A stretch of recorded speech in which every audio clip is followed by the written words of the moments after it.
Hello everyone. Today I'm going to present a paper called Joint Learnable Behavior and Trajectory Planning for Self-Driving Vehicles by Uber ATG Group. The motivation of this paper is for Euro autonomous vehicle framework. It has several modules. Firstly, we have the information based on the perception module. Then we put the information into the motion planning module. The motion planning module is composed of behavior planning and trajectory planning. After processed the information by motion planning, we put the information into the control module and send the acceleration and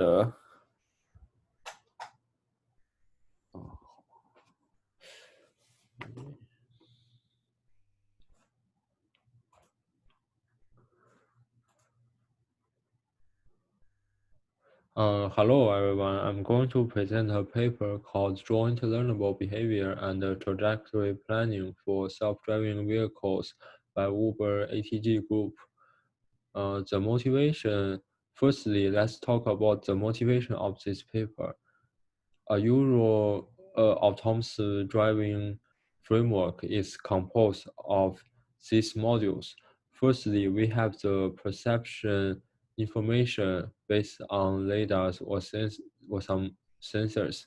We use this information to do the motion planning, and for most motion planning, it divides based on behavior planning and trajectory planning.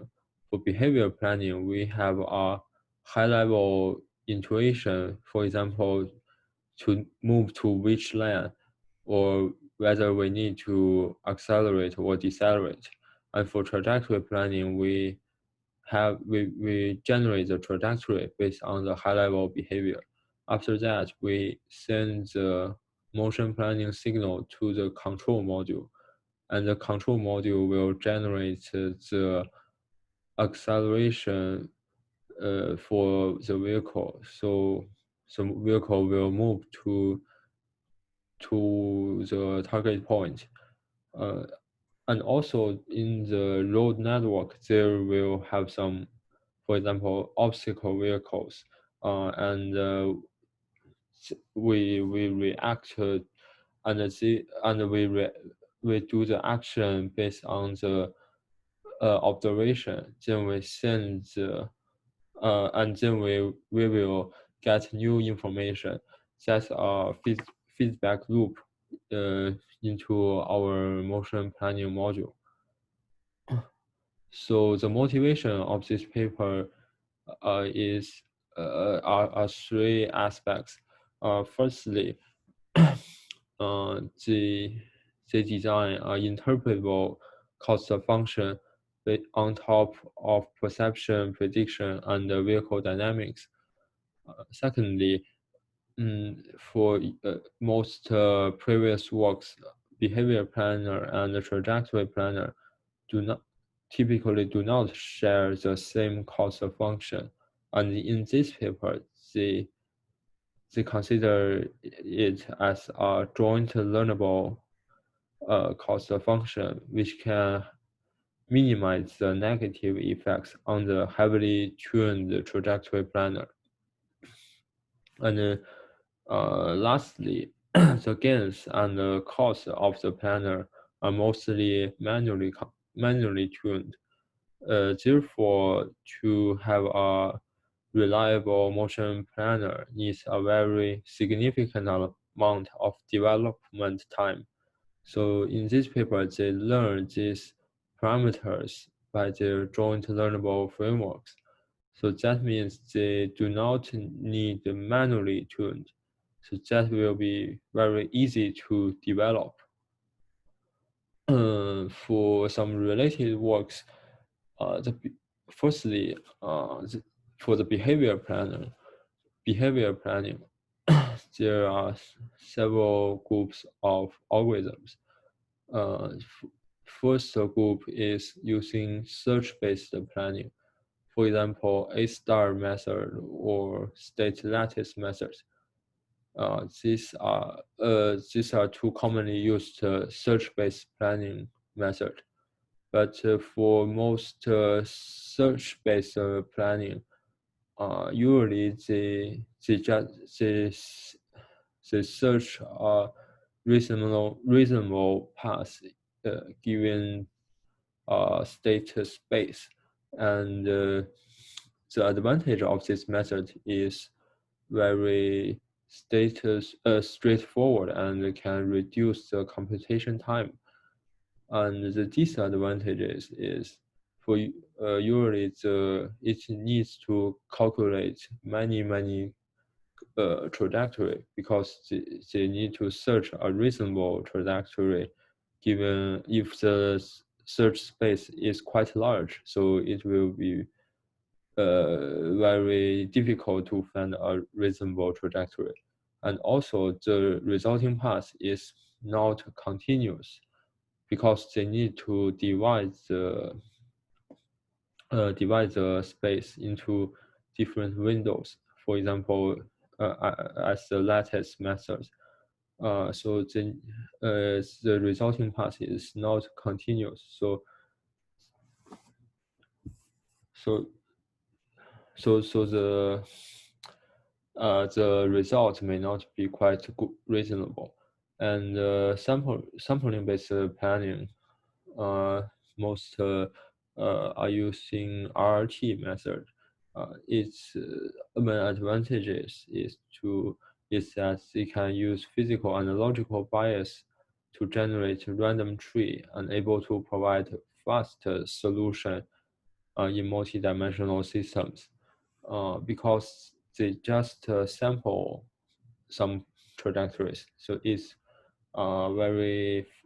will be faster than search-based planning. However, the planning path is also not continuous and therefore will have some jerky. And for optimization approach, is commonly used for generating the trajectory. For example, some researchers use LQR or LQG controller to do the trajectory optimization. Uh, in the trajectory optimization, road and ego vehicle can be easily taken into account. So, and however, the disadvantage is also very apparent. Uh, it's quite time consuming because the optimization of the function takes place at each motion state. For learning-based motion planning, there are mainly two aspects. Firstly, is called end-to-end learning. They use the neural network to learn from the state representation and generate the control signal directly put it into the vehicle. And this method is very simple. However, it needs a huge amount of data to learn to feed into the neural network. And also for reinforcement learning, it doesn't need so much data to train the model, but it needs to let the agent to drive in a very high fidelity simulator. And for most real vehicle, they haven't tried the reinforcement learning method because in reinforcement learning it needs trials and maybe it will have some safety issues to the vehicles. So it will have high testing cost using reinforcement learning method. So that's the main disadvantages. In their method, they firstly design the unified causal function. They first consider sample for possible behaviors, and after that, they design the driving path cost, which means the vehicle needs to follow the lane and do the right lane change. Also, if the vehicle overlap with other object, it will have overlap and obstacle cost. And also, the vehicle needs to guarantee the safety of pedestrians. So if it happens to meet a pedestrian, the vehicle will yield to stop point. So the unified cost function consider all these scenarios and put it into a unified cost function.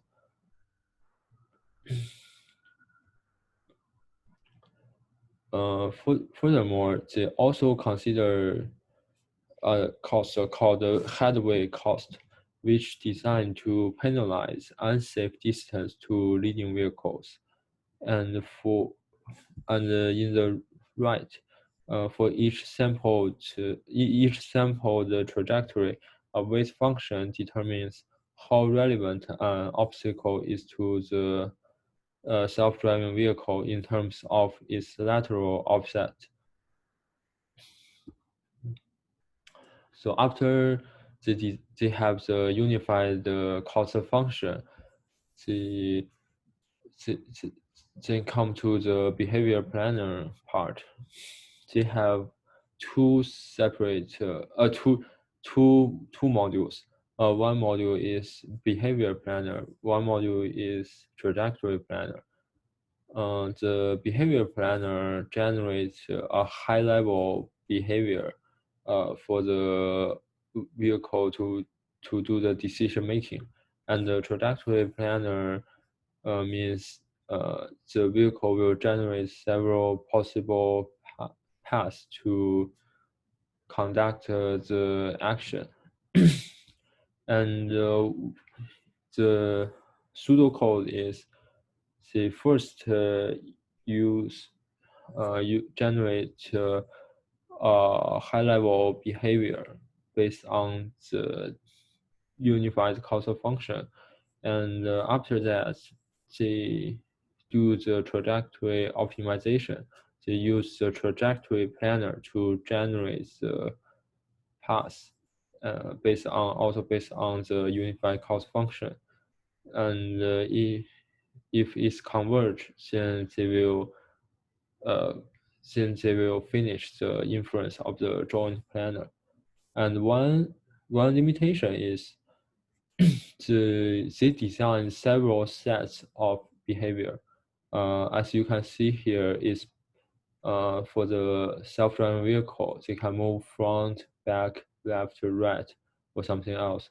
However, there are some behaviors that are not covered in some maybe extreme scenario. One major concern is how to generate unseen behaviors uh, to encourage exploration.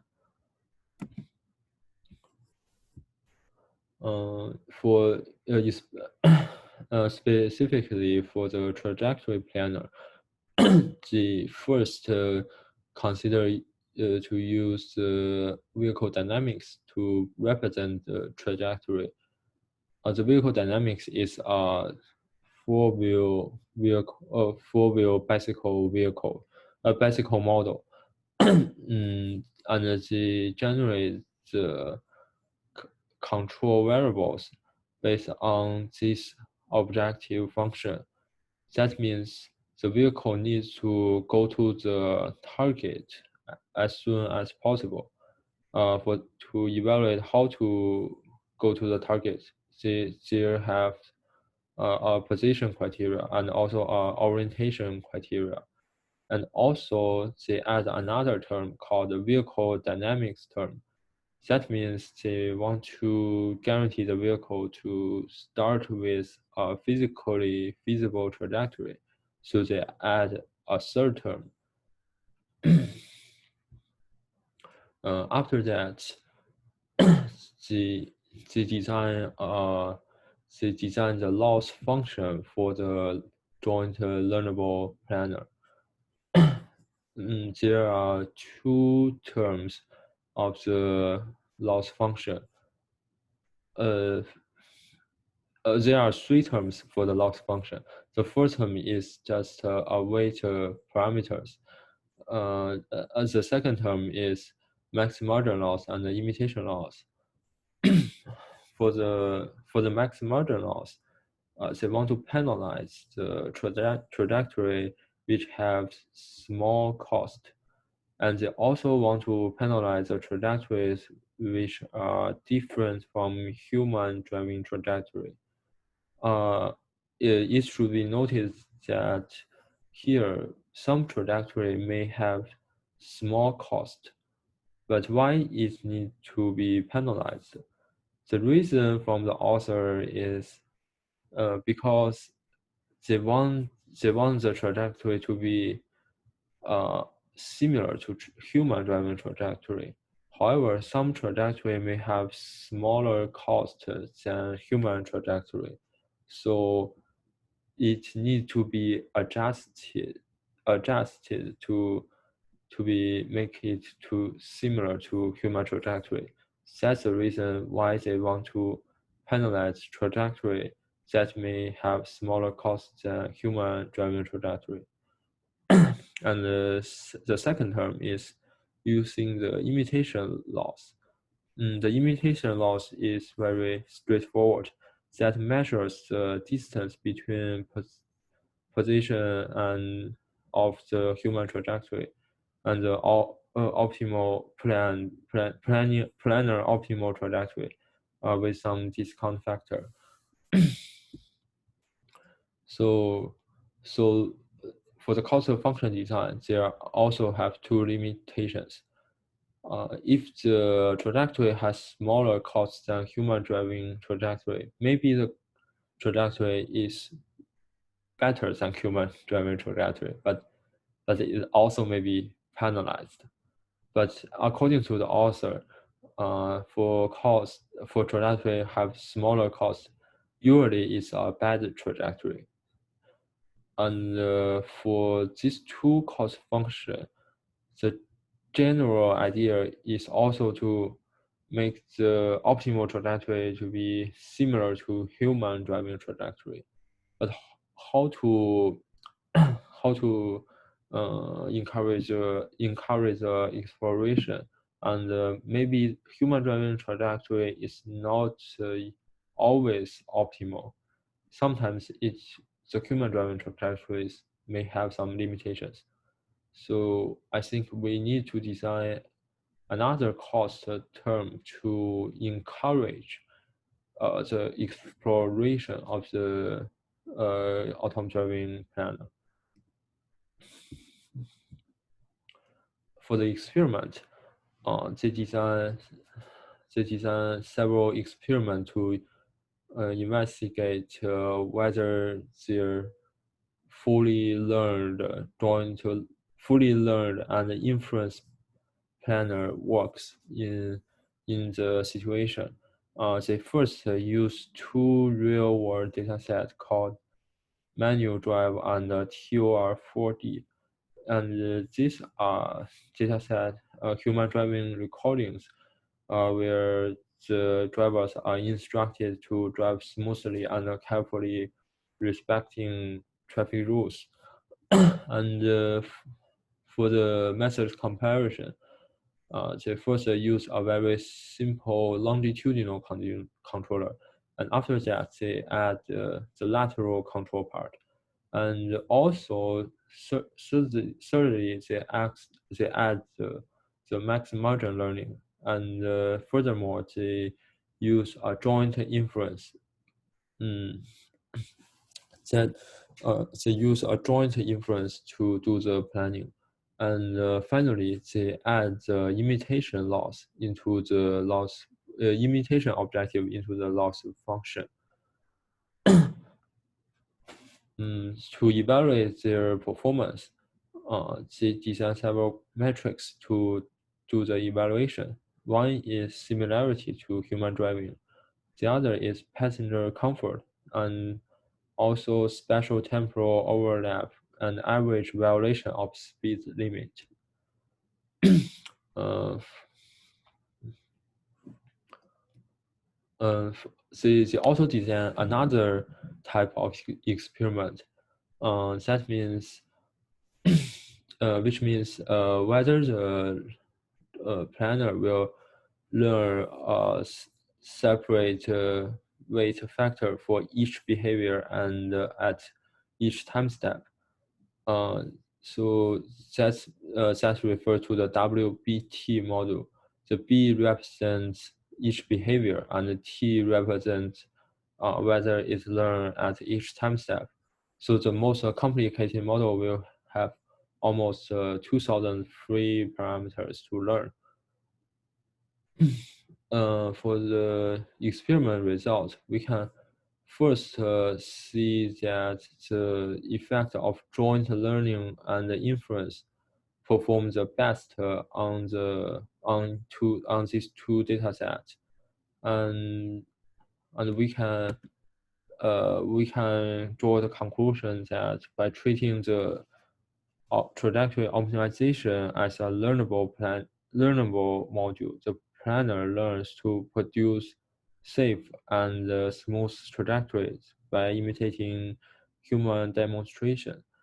Uh, Joint learned models show better performance in terms of jerk and lateral acceleration. And the second conclusion is they found that the WBT model is the best among uh, among these models. That means if they learn a weight vector for each behavior and at each time steps, will have the best results. So the most the best model in this paper is to learn each behavior at each time step, and with this joint learnable motion planning module. So a best model usually has more parameters. That also answers the question why motion planning engineers spend a very significant amount of their development time to do the retuning and designing planners. So if they can automatically learn the parameters, it will not need so much time to do the hyperparameter tuning. So that's the main problem the paper want to solve. Uh, Finally, the conclusion is the experiment demonstrates that joint learnable planner perform significantly better in terms of both similarity to human driving trajectories and other safety metrics. And they also think theoretically interpretable causal function is better than uninterpretable end-to-end learning method. So I have several points I want to discuss. The first point, I think the paper, the design logic of this paper is to make the optimal planar trajectory to be similar to human driving trajectory. However, the human trajectory is not always a good one. Also, the constraints in the trajectory optimization haven't given in this paper. I think they should have also designed several constraints to set up, for example, a boundary on the velocity or accelerations to guarantee the safety of the motion planner. And the cost of design for the joint learner, basically the max margin loss and the imitation loss have similar function, which means to minimize the difference between planned trajectory and the human driving trajectory. And so why they need the two terms of the cost? One is max margin, one is imitation. So maybe, but in the results, they found that if they add them both, it will have a better performance. And also, I think this paper's method is very similar to behavior cloning, and they need to demonstrate that the paper works better than other kinds of learning-based methods. For example, behavior cloning or reinforcement learning. Thank you for listening my presentation.